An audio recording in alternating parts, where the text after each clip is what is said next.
ચલો ગાઈસ, સોમનાથ કિચનમાં આપનું હાર્દિક સ્વાગત છે। તો આજે આપણે બનાવવાના છે સીતાફળની બાસુંદી। અમુક એને સીતાફળની બાસુંદી કહે છે અને અમુક સીતાફળ પીએ કહે છે। તો મેં દૂધ પ્યોર દૂધ મંગાવ્યું છે ગોલ્ડનું ફેટવાળું, તો ઉકાળવા મૂકી દીધું છે અને એમાં મેં આટલી 1 વાટકી ખાંડ નાખી દીધી છે।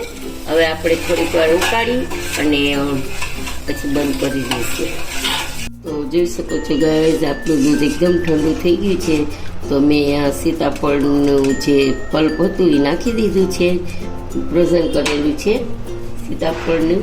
અને આ છે ને જે ગ્રેવી કરી છે મેં, બીજું અડધું હતું ને એની આ ગ્રેવી કરી નાખી છે, દૂધમાં નાખીને ચલાવી લીધું છે। તો જોઈ શકો છો, આપણે એમાં ઉમેરી દઈશું।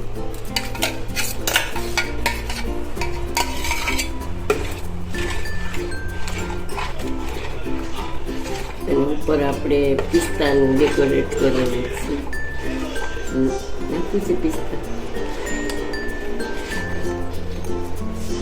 આજની આપણી રેસીપી તૈયાર છે, સીતાફળની બાસુંદી। અને એનો કલર જુઓ, સીતાફળનો પલ્પ નાખ્યો એટલે કલર ચેન્જ થઈ ગયો છે અને એકદમ સરસ ઘાટી ને રબડી જેવી થઈ ગઈ છે। તો તમને આજનો વિડીયો કેવો લાગ્યો તે જરૂરથી જણાવજો, સબસ્ક્રાઈબ કરજો, લાઈક કરજો, શેર કરજો અને કમેન્ટ કરીને જરૂરથી બતાવજો કે આજનો વિડીયો કેવો લાગ્યો। તો તમે મને જરૂરથી કહેજો। જય શ્રી કૃષ્ણ, નવા વર્ષના બધાને સાલ મુબારક। અને આમ